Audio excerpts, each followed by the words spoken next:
episode of African News Review. And I'm your host, Adesoji Iginla. And with me, as usual, is first, ladies first, Sister Aya Fubara Eneli, host of Rethinking Freedom, and also co host of War, Women and Resistance. That is a weekly podcast on Wednesday, which I privileged to co host with her. And our inestimable legend, that is Comrade Milton Allimadi, Yes, uh, sir. guest star, a guest host of, co-host of Black Star News on WBAI, and also the author of Manufacturing Hates: How the West Demonizes Africa. Welcome, Brother Milton. Asante sana. Thank you. Okay. First things first, normal protocols. Let me, because we are doing a news review, it will be important that we review the news from where you are at. So we go in reverse order. Brother Milton, what news stand out to you in the midweek? Your sideways. Well, oh, sorry. Technology is very funny, man. It is, isn't it? So, All but right. go ahead. Go ahead.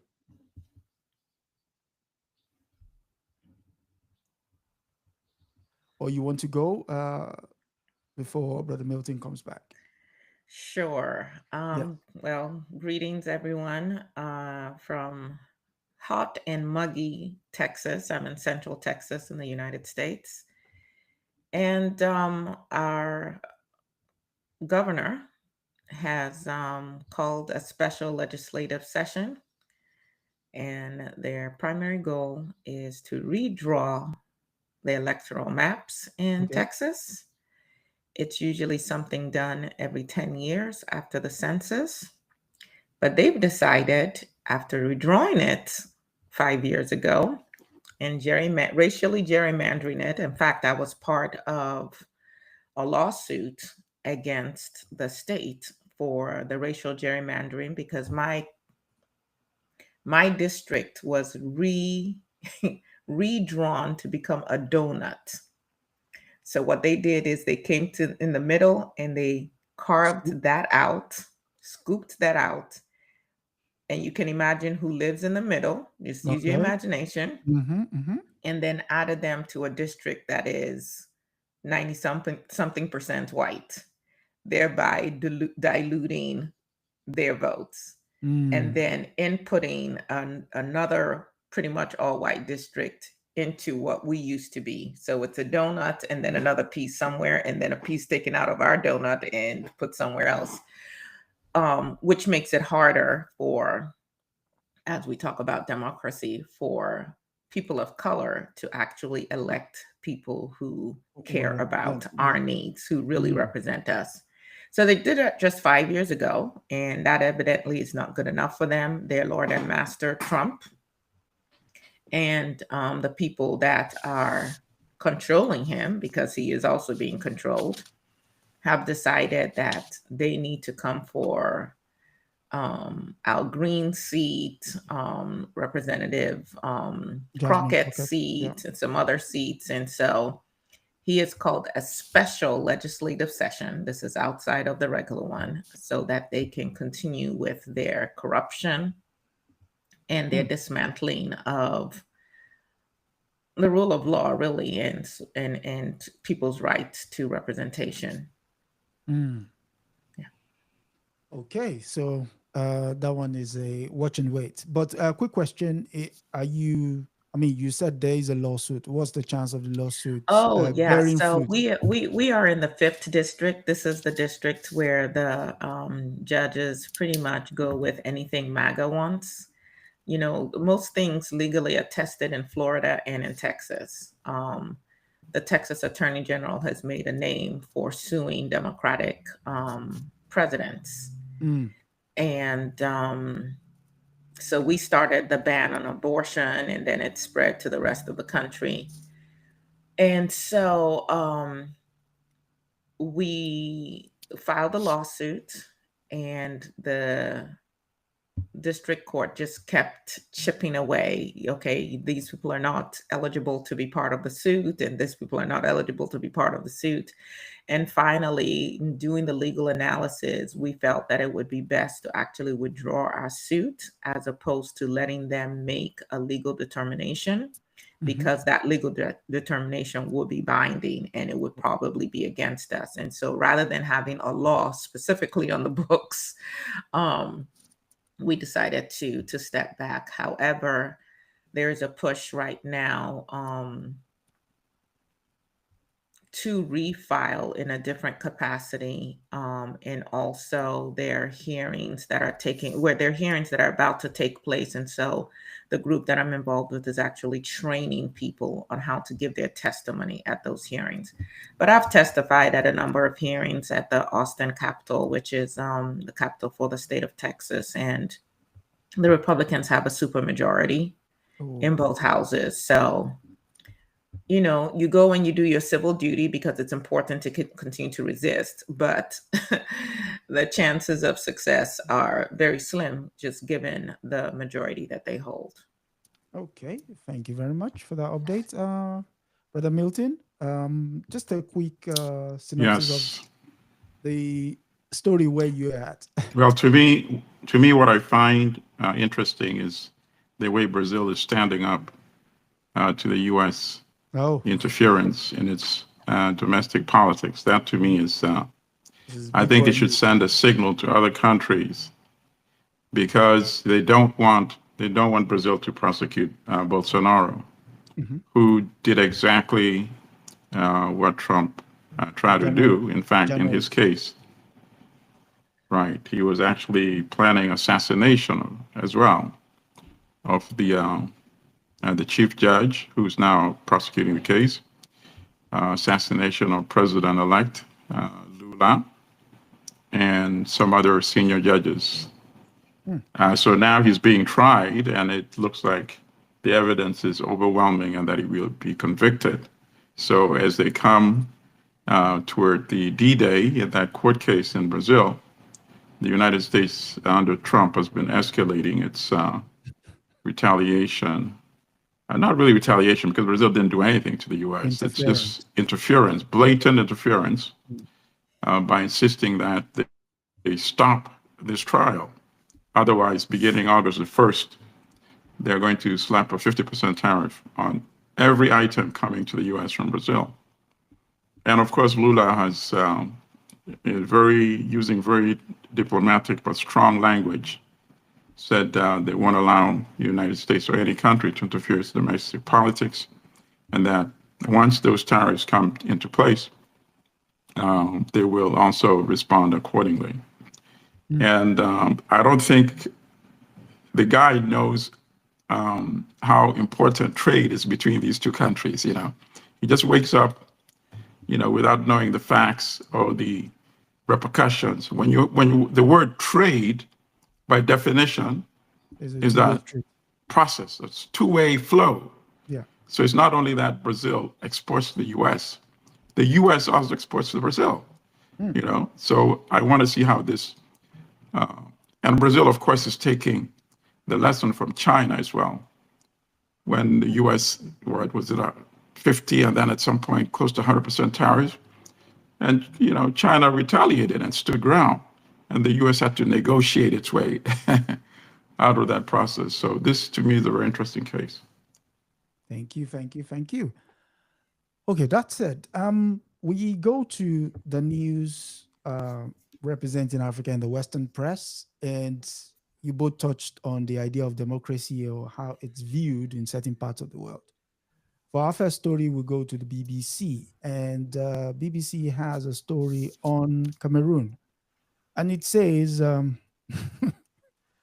world's oldest president seeks 8th term. I mean, the headline too is self-explanatory, but I'll read a bit. It says the world's oldest head of state, Cameroon's Paul Biya, 92, said he would run once more for re-election in October, aiming to extend his 43 years in power. Rest assured, that's him saying, Rest assured, my determination to serve you matches the urgency of the challenges we face, he said in a post on X. He added that his decision to go for an 8th term came after numerous and insistent call by people from all regions in Cameroon and the diaspora. Sure. those are dreams in his head, you know. Listen, this is very tragic. I'm very angered, actually, and I feel very badly for the persistent brother in Cameroon.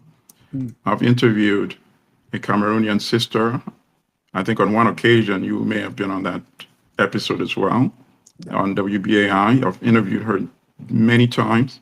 She used to work for the World Bank and is one of the leaders in diaspora now against what's been going on in Cameroon, particularly the war between the northern and southern part of Cameroon.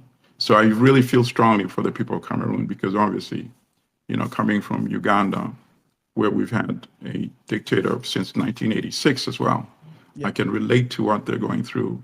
And, I don't pretend that I'm neutral or anything. I'm very opposed to what this man has done to this country, to his country, with the support of France in particular.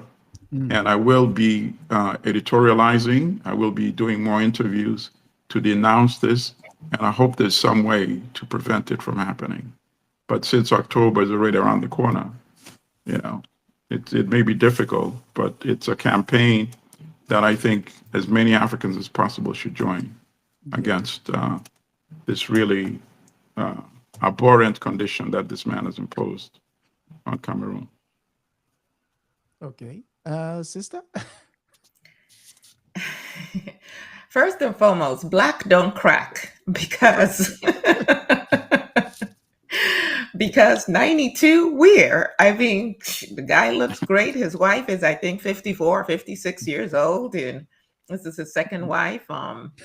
She made quite a splash when they visited the Obama White House with her wig and bouffant hair and all kinds of, she's very flamboyant.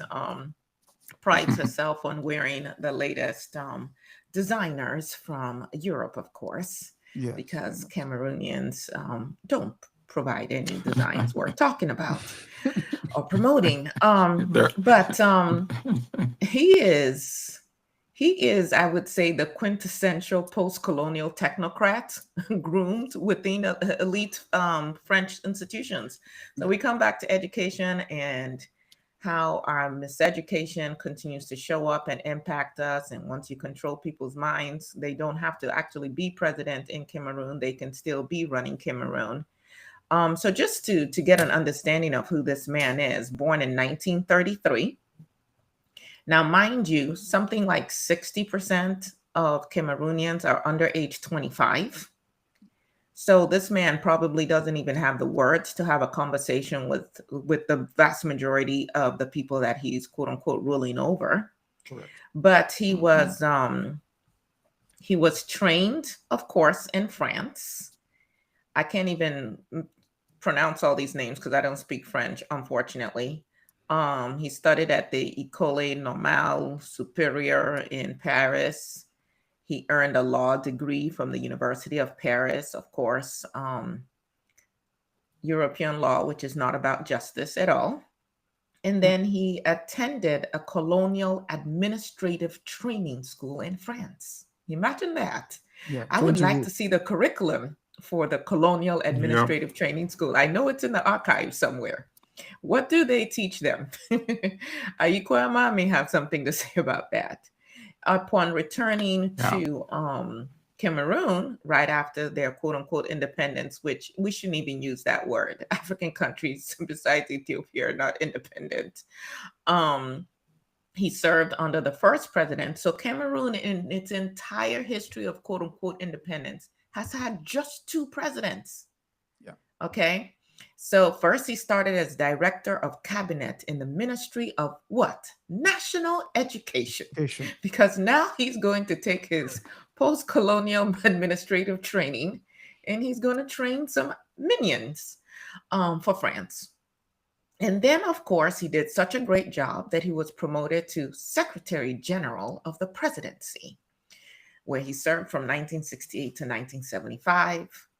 So these are people, this is a person who's always lived off the people, has not had to go out and actually earn a living besides being on the dole with the government. Okay. And then from 1975 to 1982, he was prime minister. And the president, Amadou Ahidjo, just suddenly decided to resign. Some people are saying it was pressure from France because, hey, Biya has gone through our post-colonial training. And Biya became president in accordance with the constitutional succession plans. And who set up the Cameroonian constitution and what is it based on? Anyway, so he has been president now, like you said, for 43 years. Yeah. And when he claims it's because he's running again because of this widespread support, and people have been calling him from within the country and outside of the country saying, you only can save us. Kind of sounds like what we heard here in the United States. But how do you do that, right? It's authoritarian governance, dismantling multi-party democracy and centralizing power under him. Americans pay attention. It's election manipulation. All the accusations of voter fraud, constitutional changes to remove term limits. So he got rid of term limits in 2008. So he can be president if he wants to. If God keeps him alive till he's 150, so be it. Maybe he should share what youth serum he's using. We might not want it, but and of course, suppression of opposition, jail them, disappear them. So even when in the article, when you see some people in Cameroon who are speaking out in support of his 8th term, and then I'm looking at what positions do they have. How dare you go to the newspaper that's probably owned by the government and criticize him? Then you're going to be homeless, if not dead. And we see that in the United States. I believe it was Stephen Colbert that just got his show canceled. CBS. Just like that. A few days after he happened to have a segment where he criticized President Trump, right? Yeah. The felon in chief. And then, of course, corruption. And then he's rarely even in Cameroon. It's absentee leadership. He's often criticized for governing from abroad. He has luxury resorts in Switzerland. And of course, his wife and her children have these fleet of apartments in France. And so, yes, it is extremely concerning that he's running again. And like Brother Milton said, may very well, if he doesn't die, and I don't know what God is doing, quite frankly, I ask that often. If he doesn't die, will most likely win again. He's backed by a lot of Western allies, of course, including France, because anytime you're doing their bidding, then they're going to support you. Of course, this is a man whose personal wealth is now valued at almost $500 million. And you got to ask yourself, how, where? And yet the people are mired in poverty. The educational system is nothing to write home about. Neither is the healthcare system. But he successfully stifled most of the opposition. And I don't advocate violence, but these kind of people do not peacefully walk away. I believe it was Frederick Douglass that says power concedes nothing without a demand. Like, we have to fight back. And I hope that the voices of those in the diaspora will add to the voices of those who are courageous enough to dissent in Cameroon, and maybe bring some pressure for people, regardless of the election fraud that will no doubt take place, for people to vote someone else into power. It is interesting that some of his lieutenants have now broken away. I guess they were tired of waiting for their turn. So we'll see what happens. Brother Milton, you wanted to add something else? Yeah, I mean, the saddest thing is that, and a lot of people don't know about Felix Mumi. People that are listening, please research. Go ahead. Google him. So, Unfortunately, there's not too much information, but he was the caliber leadership of Patrice Lumumba. He was revolutionary. He, in fact, initiated armed struggle against Ahijo. Of course, Ahijo succeeded by his lieutenant, Paul Biya. He was an intellectual. He was widely respected and admired by Frantz Fanon, by Patrice Lumumba. He was there at the 1958 All-African People's Meeting in Accra, Ghana. He was in Congo for a while with Lumumba, and French intelligence tried to kill him many, many times, and he survived many, many times. Yeah. Unfortunately, it got to him. he was duped by a French intelligence officer pretending to be a journalist who poisoned him in Switzerland. Supposedly wanted to interview him, but I believe slipped something into his drink. A very painful type of chemical. He died a very painful death in the hospital, and agonizing because it took, quite some time of pain. So that's very tragic, because the history of Cameroon would have been dramatically different had Felix Moumi not been killed. And for people that don't know him, the last name is Moumie, and the first name is Felix, and he's worth researching and knowing about. Yeah. So we continue to see, and you're the master because you've written a book on it, we continue to see how these external forces intervene in our right to self-determination, and then turn around and say, Absolutely. Look at them. Yes. Exactly. Look at the savages. Well, just the good sister mentioned the fact that Cameroon has had only 2 leaders since their independence. Their independence was actually January 1st, 1960. And so it's important that even when But the sister is careful, and I think we have to start being careful about, using that term independence, because it's very deceptive, really. And I agree with her totally. We cannot really say Cameroon is an independent country, because when we start accepting this notion that these countries are independent, then we are wiping out the agency of the citizens, because there's no way would the people of Cameroon would have tolerate that a country should be run like this if they had any agency. Okay. So I agree. These are puppet regimes, client states. I'll rephrase. Cameroon got its flagged independence January 1st, 1960. Yeah. So, and Paul Biya has been in charge since 1982. Funny enough, a couple of years ago, he was considered one of 4 the oldest septuagenarians that was running African countries. You had the likes of Theodore Obiang in Equatorial Guinea. You had Robert Mugabe, the late Robert Mugabe. You had Eduardo dos Santos of Angola. The last 2 have now left. So you're left with him and the other gentleman in Kampala, Yoweri Museveni, who combined now, they would say, on the better part of 120 something odd years combined within the 3 of them. So yes, the concept of a 91-year-old man trying to run another government is a sad indictment on African politics. I'm sorry, it's not even a Correct. good look. I agree. And the article does no justice in actually And that's pointing why what I meant when I said, as Africans collectively, we need to be involved, because you're right, it reflects on the entire African continent, not just Cameroon. Yeah. BBC doing their usual, patronization did no justice to the voice of the Cameroonians. I mean, they could have spoken to other people, but they chose to, do the usual templates. Just ask, use autonomous voices, and then pass that off as investigative journalism. But that said, do you have any final thoughts on that article before we move on? Or Free Cameroon.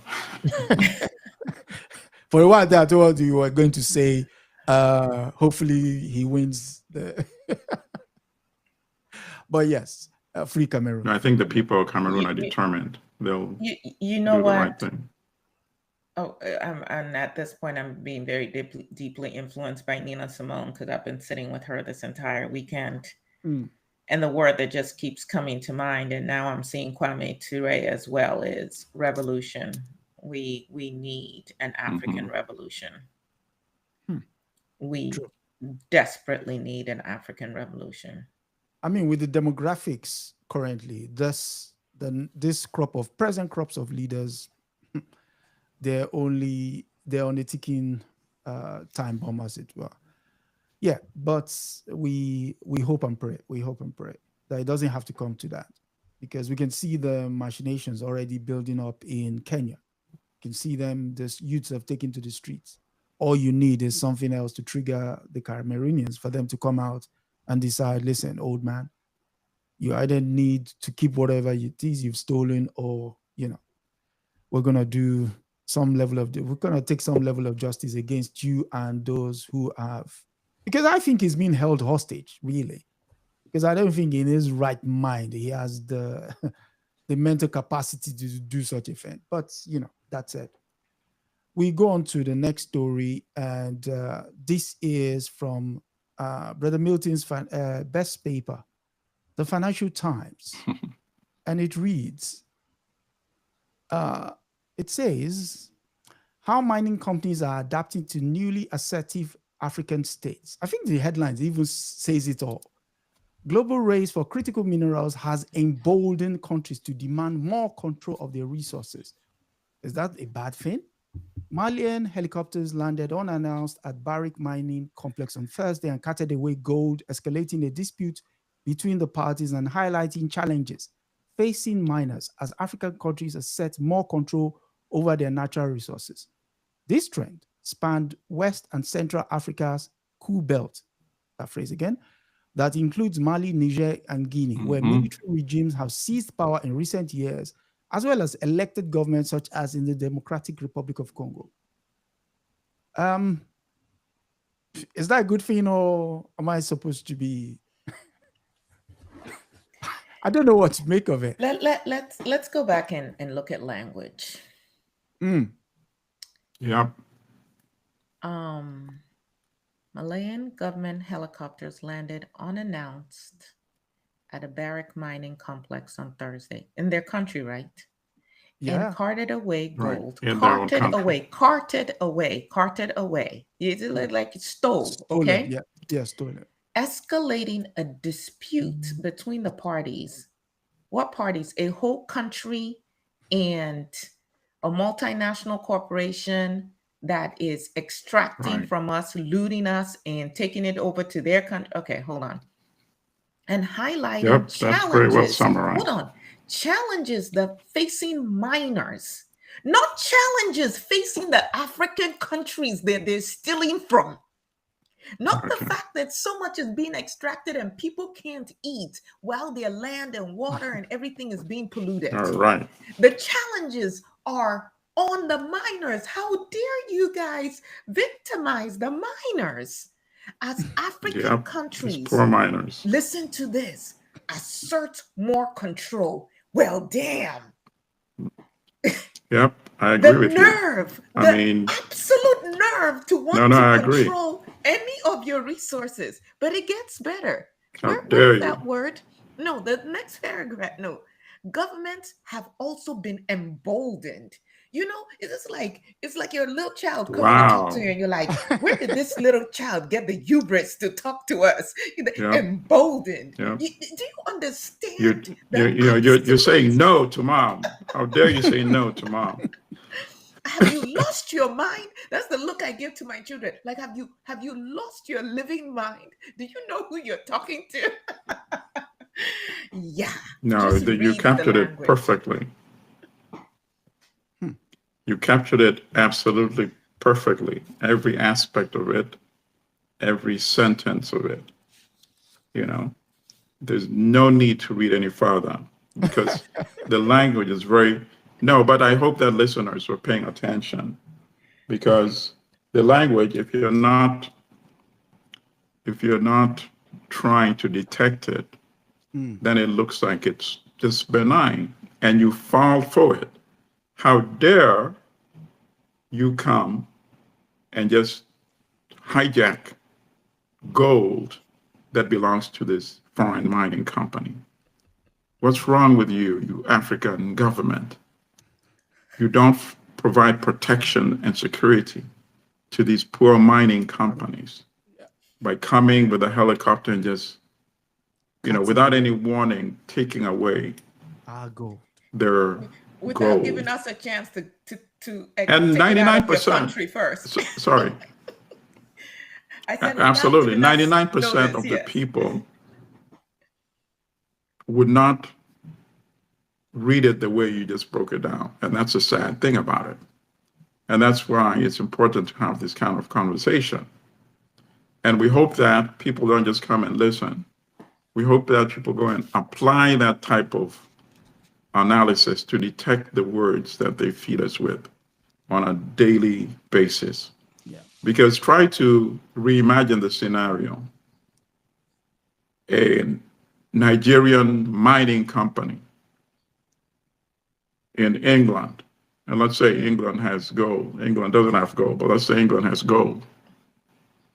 And then British military coming with a helicopter and taking away this gold that belongs to England, but that Nigeria feels so entitled about, that a Nigerian newspaper, the Lagos Times, is going to write an article saying, how dare this English military come and take away gold that belongs to Nigeria? Think about that. I think the more people start thinking, reversing things, then they'll start appreciating what we're experiencing in terms of neo-colonialism and imperialism. That's all I would like to add to this, because that breakdown was very precise. So there is a part, there's a part in the article where it says something about working towards understanding of host governments. I'm actually thinking of like a plant in my garden when the caterpillars decided the plant should be their host, and they just decimate the entire plant. But the plant should be the plant should be understanding of the need for the caterpillar to feed off of it. And so again. Yeah, no, it's the same thing. It's the same thing, sister, in terms of when they came to colonize, that was a civilizing mission. They came to introduce you to the true gods, away from your fetishes, even though the one they brought was also, his son was stuck, somehow nailed to a cross, right? That was not supposed to be a fetish, right? But yours were fetish worshiping, you pagan. So that's why we had to colonize you and introduce you to a higher God.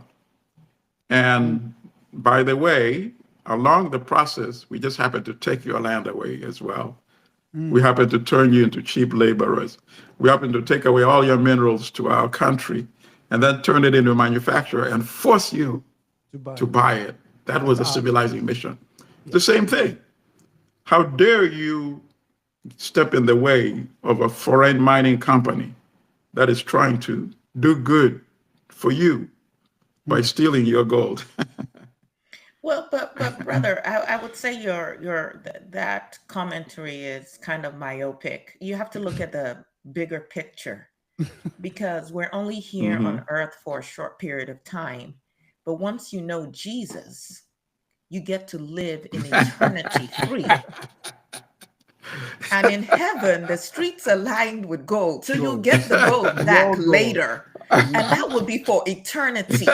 So this suffering here now, it's okay. You know?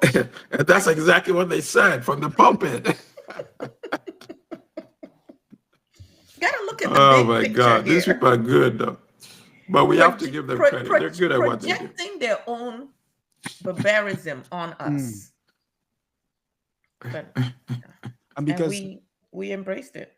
Yeah, and because they constantly, yes, we do. We talked about in the previous story, we talked about colonial education for our leaders, and those education is now then foisted on the people within, which one, we see our leaders interfacing with them, and leaders are constantly deferring to them. We too then are forced to sort of defer.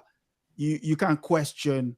You can't possibly question. That's why such an article will be written like that brazenly, that in 2025 you're writing as if you're writing in the 1880s. I mean, in the article there is no discussion of the legacy of the extractive neo-colonial legacy of mining in Africa, how people have been displaced, their environment destroyed, but we have to embrace the pain. No, but it's not been. It's ongoing, comrade. It's ongoing in Congo. Look at what they're doing. Yeah. In South Africa, it's ongoing. This destruction of the environment and the human beings. And I would. So unfortunately, it's not even in the past. I would encourage our listeners, viewers, to look up Credo Mutwa. He wrote extensively about our traditional ways of thinking, our spirituality, but also our relationship with the land, and actually likened some of the very aggressive ways of extracting minerals from our land, and so indiscriminately, as raping of Mother Earth, and talked about the impact of these gaping holes, and of course all of the waste that comes from the mining process, and its impact on the people, on the land. And so I would encourage those who particularly want to take a look at this from a spiritual perspective to look up Credo Mutwa's work. The other thing that I thought of as I was reading this is also, AI is cute to some extent, and ChatGPT certainly can make your work faster, quote unquote, easier in many respects. But I don't know that we're having enough conversation about the absolute energy drain of AI and how that is just going to fuel more and more of a need for our minerals and our resources, while simultaneously discarding human beings. Just something I wanted to put out there. So, and then one last thing, talking about, again, whether they can come to the host and the parasites can come together and have a mutual understanding. I'm glad that some more African leaders are thinking about reparations. They're thinking about environmental destruction and labor exploitation. They're thinking about technology transfer and not just quote unquote revenue sharing, although I hope that we would bring an African lens to that. I'm glad that they're thinking about the use of our resources for us, with profits reinvested in the healthcare and education and infrastructure for Africans, and not just for us to go and build great monuments all over the Western world. So one final question on this article to both of you. So would you be in favor of resource ownership and sovereignty, bearing in mind that should these African nations nationalize their mineral wealth or enter into 50-50 joint ventures with outside help, rather than this come and explore to your heart's content? It cannot be 50-50. Why should it be 50-50? It cannot be 50-50. Okay. You know what they should do to them? They should do to them what the slave owners and the landowners did with sharecropping. You can come and work a little bit of this and you give it all back to us. We pay you a little percentage and we get to keep what we have, and we get to figure out whether we want to stockpile it until we have the infrastructure to manufacture it ourselves. But really what African leaders should do, we have enough brain power and intellect. all over this globe, you have Africans who are working in all of these fields for other countries, coming up with patents and all of that for other entities. What if we reversed the brain drain and created an opportunity, just like China funded so many of its students to come to the West, gather the knowledge, come back to their home, and supported them to actually activate that knowledge for the use of their own people. We can do the same, particularly if we work as a united Africa. There is not a university that I have heard of or gone to across the United States where I do not see African engineers. Not one. Yeah. I mean, now under Trump, they might try to get rid of all of them, which might not be a bad thing. Let's go back to our countries and put this knowledge to work. Right. But, Okay, so Milton? No, I mean that's a solution, of course. The big test we have right now is Traore in Burkina Faso. And we have, of course, Niger, and we have Mali. And these are the three that are actually leading what we're discussing right now in terms of the minerals. They're the ones that started it. Yeah. And then Congo is now becoming more aggressive in trying to protect its resources. Although now Congo is backsliding a little because the government was about to be overthrown by Rwanda. So the president ran to Washington to sign a deal with the US, rescue my government and I'll give you the minerals, So hopefully that's a short-term situation that can be rectified. But we need more leaders like the ones that we have right now in Burkina Faso, Niger, and Mali. Although Mali, recently now I've been reading things about, the guy trying to institutionalize his longevity, which I think, of course, would be a mistake and could start unraveling the success they've had so far. But ultimately, as the sister said, we need to use our resources to develop Africa. And we can do it. We have the brain power. The challenge, of course, is going to be the capital. But the capital, we can also generate a good part of it domestically. Because if one guy like Mobutu could steal $5 billion, if this guy, Biya, could steal billions of dollars, imagine if we capture all that, depleted resources and use it domestic. In fact, some people might be less critical of Biya if all that money he stole was invested domestically into industries that belongs only to his family members. Fine. That is far superior to taking that huge part of African assets and deposit it in France or Switzerland or wherever, where Africa does not benefit an iota from its resources. And that's why I said in the very beginning, I feel very passionately against Paul Biya, and I will join with Cameroonian sisters and brothers in any kind of effort, publicity, campaign that they need to prevent this guy from running, and even after he runs and imposes himself, to do whatever is necessary to get rid of him, get him out of power. Those are the ones that are squandering and preventing us from doing what China did to China, which is what we can do for Africa as well. Okay.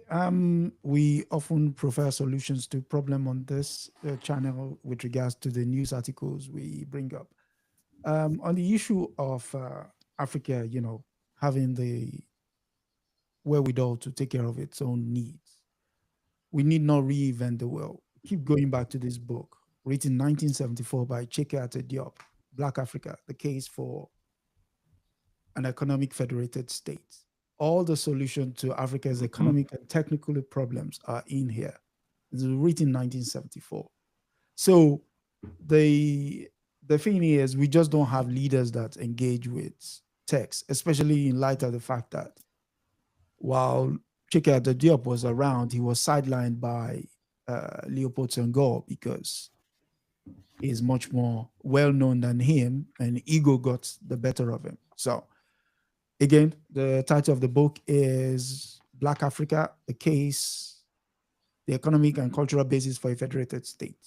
So that said, we go to our next story coming from The Guardian, and it's entitled France Signals Willingness to Discuss Reparations for Colonial Massacres in Niger.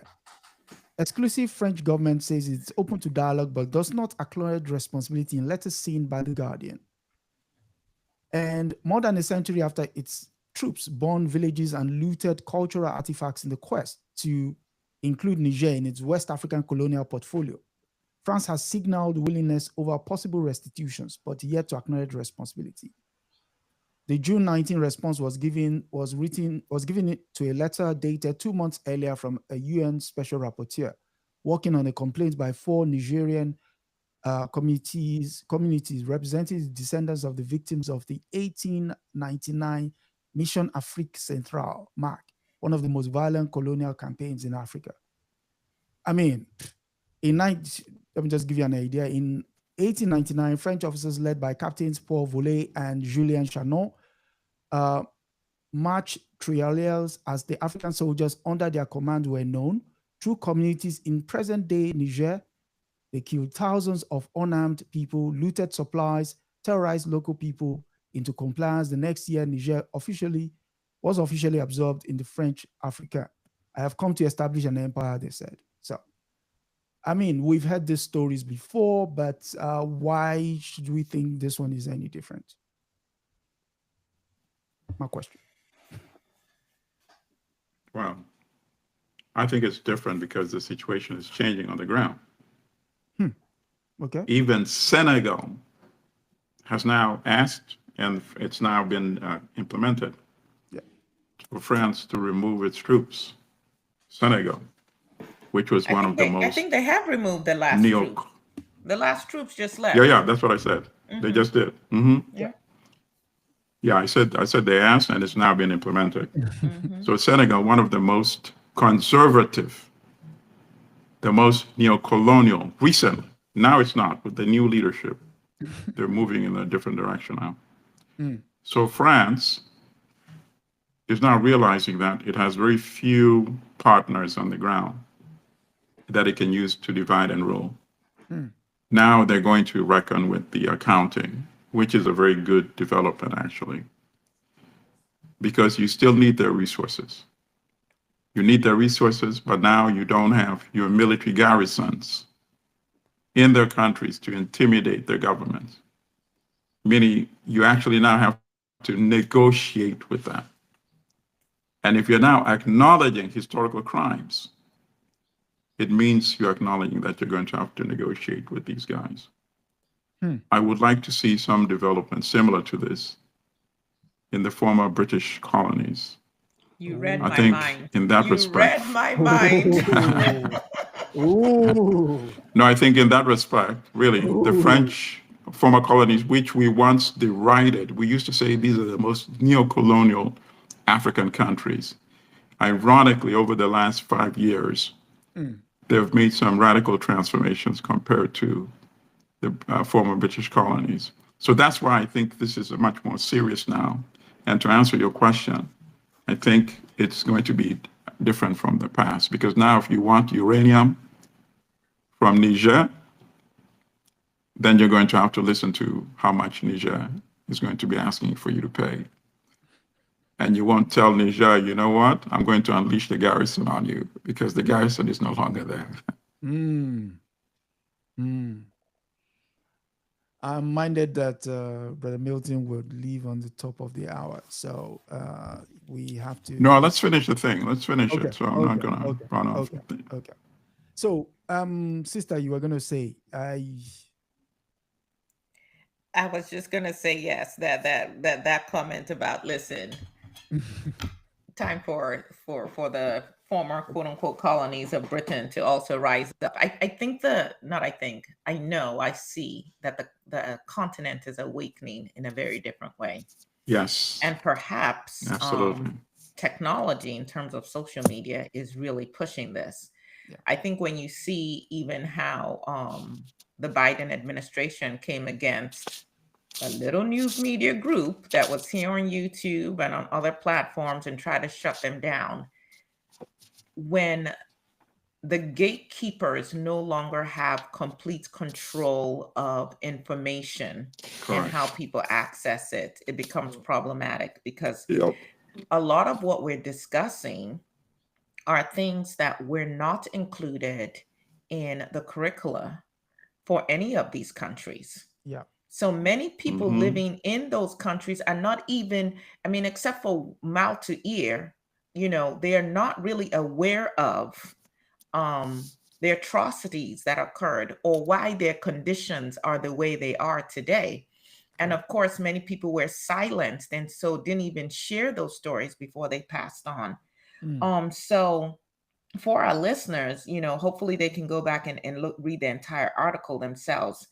But Volue, one of his quote unquote infamous quotes was during this whole massacre, and we need to talk about what it was, what it entailed. He said, "If I must kill, I will kill. If I must burn, I will burn. Every means is justifiable." This is the absolutely demented, actually no, that's being too kind, because dementia, you're not in control of it. This is the evil, very intentional evil mindset that these people have. The whole, exterminate all the brutes. You left your country to come somewhere else to do what exactly? That expedition, or rather massacre, left a trail of mass executions, rape, looting, psychological terror. They would burn people and hang them up at the entrances into villages to scare off everybody else. In one area, they slaughtered 400 people in one day. So I do want to be graphic so that we don't just skim over these things. Imagine in your community right now, however large your community may be or however small, 400 slaughtered. You know what it looks like to slaughter an animal, slaughtered human beings. Not to mention all of those injured, maimed, and then just the burning and all of that, right? Yeah. And not talked about, not taught, even as we continue to embrace white people as our saviors. Now, of course, like Malcolm X would say, the chicken did come home to roost. And so both these captains, if you will, were eventually murdered by their own people, but then their own soldiers, but then their soldiers continued with these actions. And so who ordered this? Why did this massacre take place? Of course, it was orchestrated by the French Third Republic during their scramble for Africa. I want to call some names: Joseph Chaley, the colonial bureaucrat; Théophile Declasse, the foreign minister; General Charles Dodds. These are probably people who are heralded as heroes, pioneers. Yesterday, I took a group of girls to a museum locally, and they had a plaque on there about Woodrow Wilson and how amazing he was. I said, "Stop. Let me tell you about Woodrow Wilson, the racist piece of crap that he is and was." So we need to call these names, and we need to pull down these monuments and let people know exactly who the barbarians are here.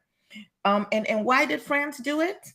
Because of economic exploitation. They wanted the uranium, they wanted the livestock, they wanted the peanuts, they wanted the cotton, they wanted the gum arabic, right? That were extracted to help build France. And then here's something else that people should know. There is a museum in France. Again, I don't speak French. Musée du Croix Branly. They have about 90,000 artifacts. Well, no. France has about 90,000 African artifacts. 90,000. I don't know that they're combined, all of the quote unquote previous colonies of France have that many artifacts in any of their museums combined. But this particular museum has 70,000 of our artifacts. And how much money are they still making from people paying to go into those museums to view these artifacts? So the exploitation is never ended on any side. And so, yes, the lingering consequences in terms of psychological and cultural trauma, the educational erasure, where we would talk about the greatness of France, but not what they did, really, the ongoing economic dependence, the loss of cultural heritage, all of these things need to be talked about, and they cannot be repaired with just money. But at least we're having these conversations in a different way. And of course, we know there are many other countries that can name numerous atrocities as well. And we've talked about some of them here before. Brother Milton? Yeah, actually, that's my my gripe with this article. The article makes it appear as if this massacre was kind of a unique colonial encounter. And that's very disingenuous. At the very least, the article should have said this was just characteristic of the colonial enterprise in Africa. How can you not mention the annihilation of the Herero and Nama people in Namibia? Yes. How can you not mention the extermination of 10 million people in Congo? In fact, by the way it's packaged, it discounts atrocities that were 100 times worse than this massacre by the French. It's an important article, but at the end of the day, they still pulled a fast one on many readers that are not familiar with the history. So if you're not familiar with what Leopold did in the Belgian Congo, killed 10 million Africans, then you would see this article as, wow, look at what the French did, right? If you're not familiar with what the Germans did to Africans in what is now Namibia, exterminating 90% of the population, right? Then you would not really appreciate the atrocity of the colonial enterprise in Africa. Why were Kenyans fighting under the Kenya Land and Freedom Army for their land back? It was because when they took over the land and named it the White Highlands, they exterminated thousands of Kenyans, number one. Then number two, to go back to what the sister said earlier in the show, Africans have a very different relationship to the land as Europeans did or do. Land in Africa, there's a spiritual connection as well. It's not just an economic, geographical location, you know? You know how back in the day when children are born, where is the umbilical cord stored? It's not discarded, right? It is buried on that same land, that same location, because they see continuity between the land and human beings. So that goes back to the impact of the degradation of the land that the imperialism impacted on Africans as well. So what I would say that brings me some, because, you know, these kind of stories would just infuriate me otherwise, you know, and you don't want to raise your blood pressure and end up dying prematurely. But what I appreciate at this time is memory as resistance, that we are remembering, Yes. we are writing, we are speaking up. That is very important to recover the oral and archival history about our countries, our communities. Definitely we should be fighting for cultural sovereignty, the restitution of stolen artifacts and remains, because again, it is a key to healing. You know, think about if your beloved great-grandmother had a Bible that took her through her life, and then someone else just gets to swoop it up and then put it somewhere and make money off of it. For them, it's just an artifact, because we didn't call these things artifacts. These were things that we used to live and worship and live. And so getting our artifacts back, really important. Looking at reparations as restorative justice beyond financial compensation. It's also that historical acknowledgement. So, okay, France, thank you. You've made a little step, but you still have not really acknowledged your role in all of this. And then there has to be curriculum reform. Brother Allimadi, if we do not change what we're teaching, we stay lost. So this whole African Union's 2025 year of reparations, what do you think about it? How do you see this moving forward?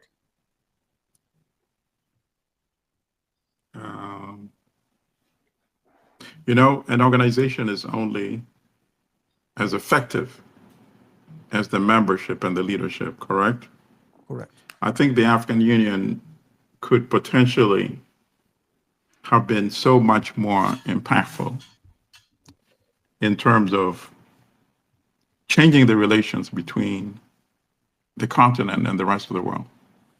Because at the end of the day, we have the resources. And as Sankara said, they cannot assassinate 54 leaders. So let's be on the same page. Yeah. If they just decide on one thing, say, you know what, from now on, we be on the same page in terms of how much we sell our minerals for. Yes. That would change so many other things, you know, social, political, educational, economic, every aspect would be impacted.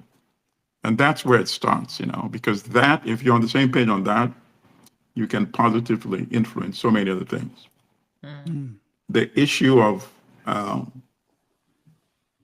the restoration, the return of our, and you're right, I don't want to call it, you know, artifacts, so I don't know what to call it, but the stolen goods, that to me is very important too. I agree with you 100%. I once launched a campaign that actually got some good traffic and got a lot of people to start writing on that issue. I was not familiar with it until I started doing research on Ethiopia when I was writing my graphic book, Adwa. When England invaded Ethiopia and actually kidnapped Prince Alemayehu, right? After defeating his father, and took the prince back to England. He was a 7-year-old child, Alemayehu, and kept begging to be returned to his country.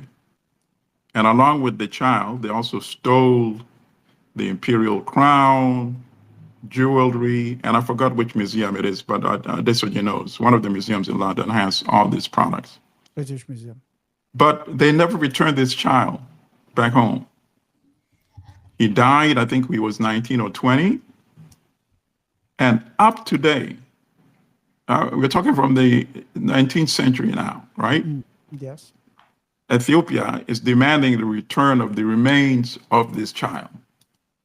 England, I think, has not been able to do that because they probably don't even know where the remains of this child is. And I'll take another example, Nyehanda.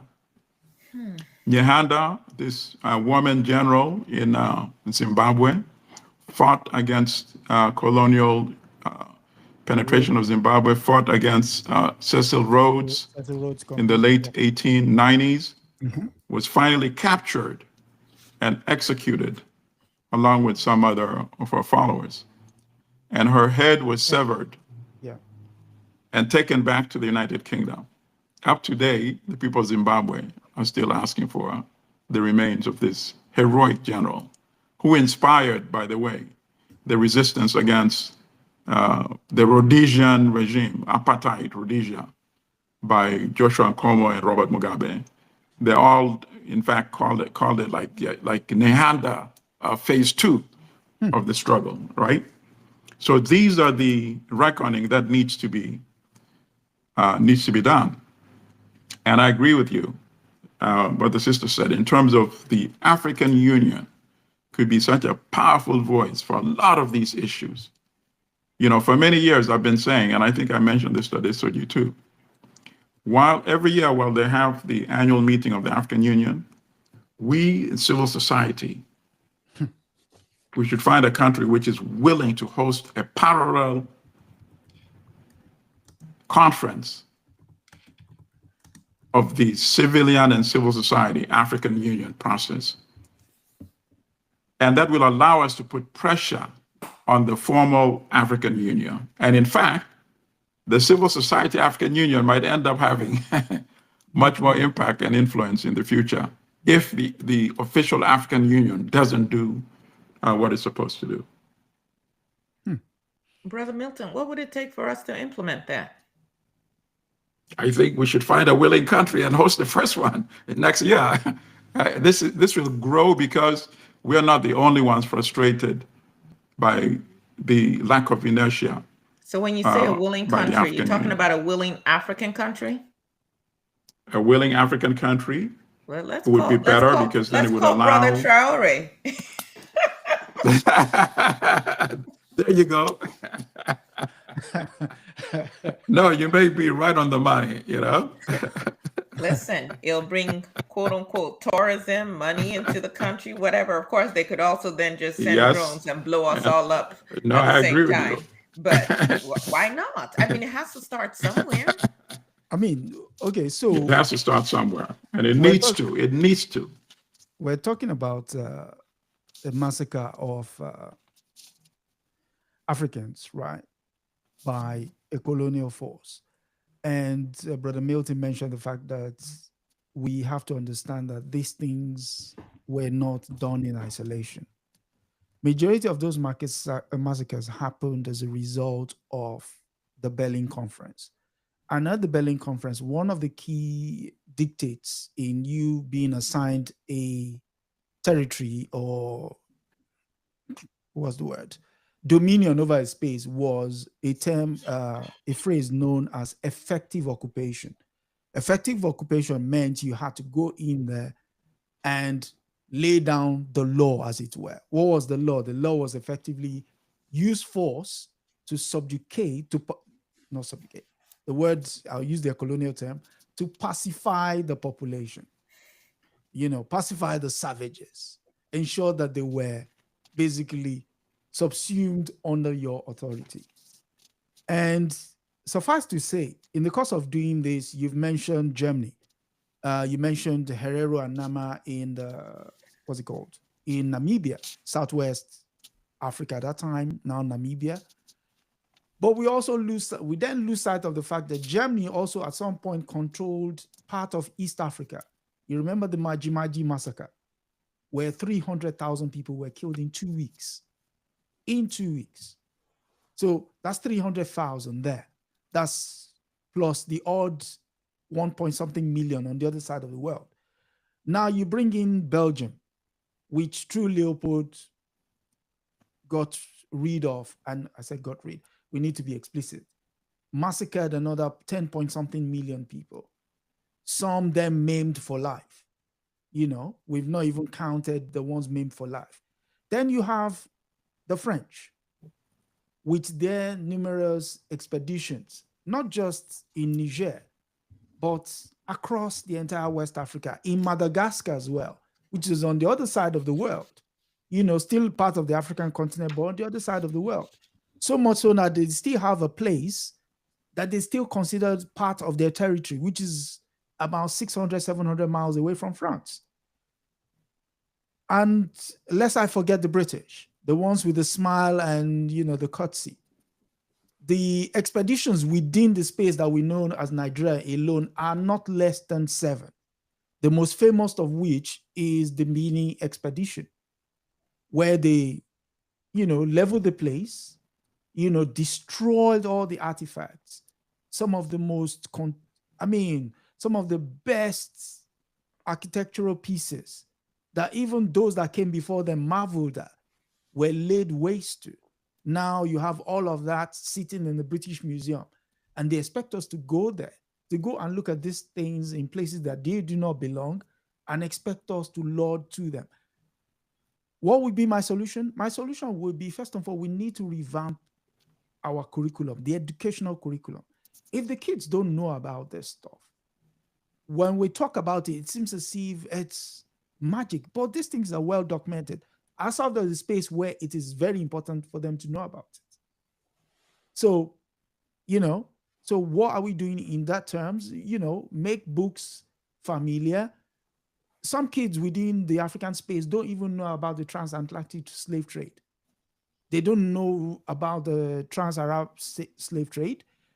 So all of this stuff means when they come onto social media and they're having conversations with people on the other part of the world, the conversation is just constantly at loggerheads, because for one, you don't know who you're talking to and you don't know why it is conditions are the way they are. So I just say that to buttress the point that yes, you want to offer reparations, but there must be a way to expand this, to make it not just a one-off, but also a way to build the information circle around events like this.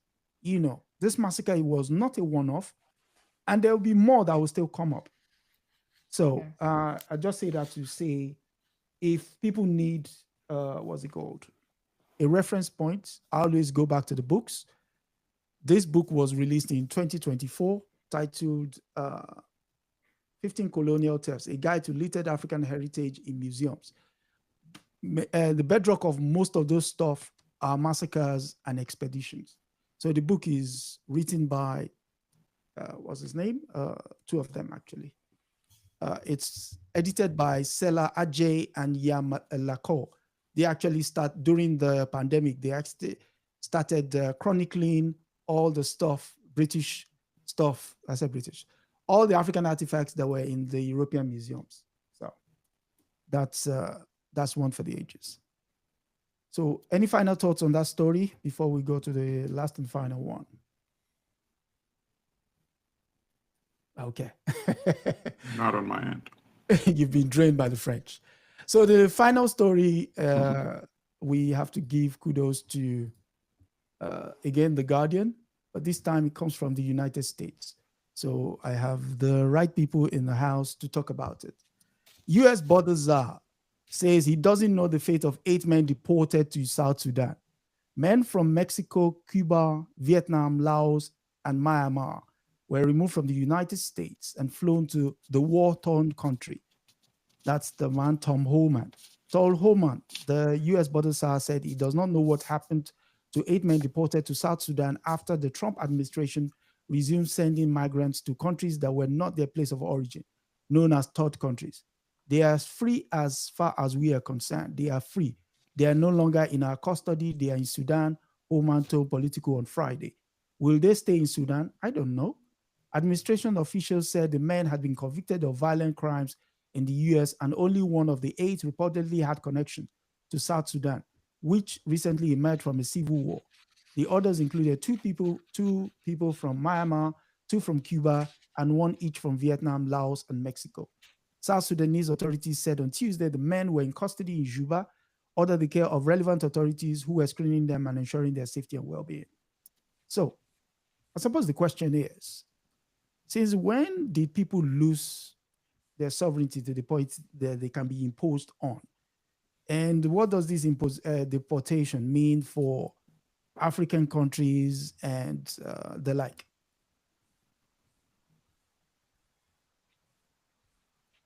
All right. So 2 quick things. You say lose their sovereignty. Yeah. And I understand what you meant. But you can't lose something you never had. You see? So I think this is just really clear proof that these countries are not really sovereign, independent countries. Yeah. And how did they start with South Sudan? Remember, a few months ago, Marco Rubio, Secretary of State, just unilaterally banned any new visas for people coming from South Sudan, right? Yep. And the question was, why? This is one of the countries with the weakest governments in the world, the weakest economy. and I prefer to use terms like weak economy because it has resources. I don't fall for this nonsense by the New York Times that they're poor. They're not poor. But the economy is weak, so it's a fragile country. So you slap this visa ban on it. And now we understand why.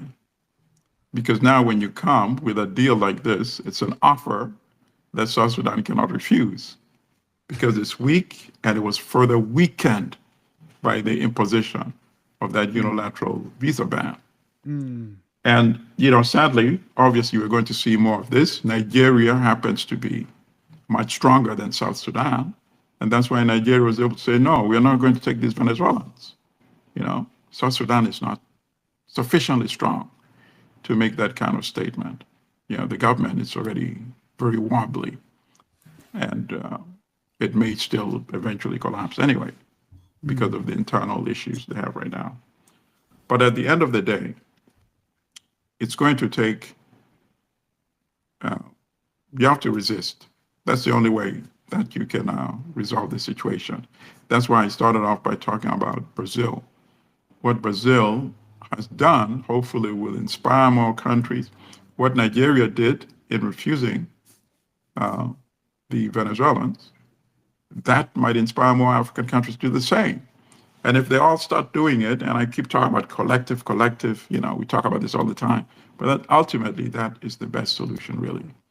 If, as a pack, the countries in West Africa say, no, uniform policy, we won't have it. And reminds me of when the US was looking for a location for AFRICOM. It wanted on the ground an African country to host AFRICOM. And it went to Liberia. And Liberia was considering it.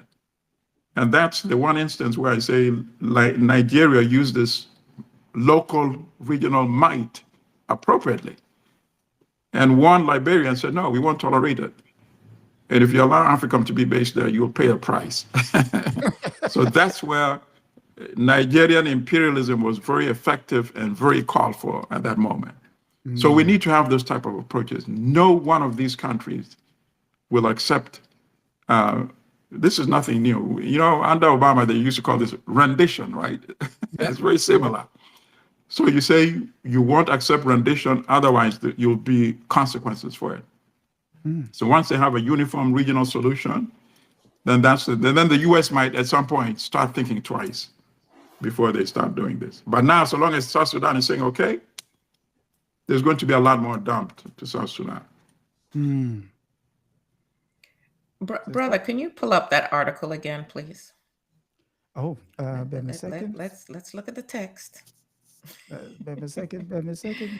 And as you're doing that, I'm hearing Kwame Nkrumah saying, if you all would have listened, if you had a United States of Africa, guess what?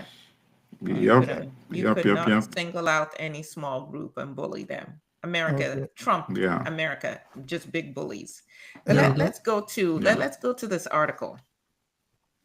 U.S. border czar says he doesn't know fate of 8 men deported to South Sudan. Pray tell, what is the definition of a czar? Historically used to designate a monarch or supreme ruler, particularly in Russia, Bulgaria, and Serbia. The word comes from the Latin Caesar, used by Roman emperors, and implies imperial authority. How many other places does America use czar? Maybe drug czar, but what in a positive way where you are trying to do something beneficial for people. So first and foremost, this is an imperial leader who is going to tell the rest of the world, because he has the might of America's nuclear weapons behind him. This is the man. We need to call these people by name. Please scroll down if you can. Okay. Before you do that, actually, just staying where you are. Where were these 8 people originally from, or citizens of, or whatever? Look at the countries, and what do they have in common? I don't see France. I don't see Canada. I don't see Russia even. I don't see, wait a second. How many of the 9/11 hijackers were from Saudi UAE? Arabia? Oh, Saudi Arabia. Okay, I don't see them listed on here. So it's also looking at the people that you pick on.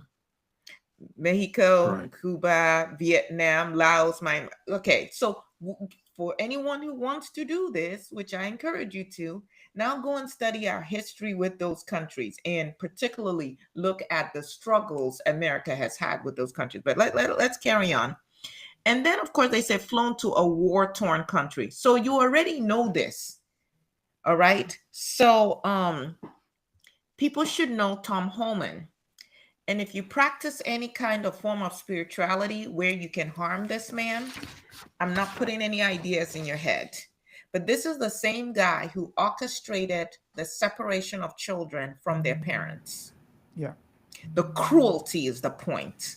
The absolute only white so-called Christians, because they're not, heterosexual men deserve to live and have any freedom or happiness. Everybody else, we can tear them apart and we don't give a damn. So all of a sudden, South Sudan is in the news. Most people don't know. Could if I said $1 million, point out where South Sudan is on a globe, most people in America couldn't do it.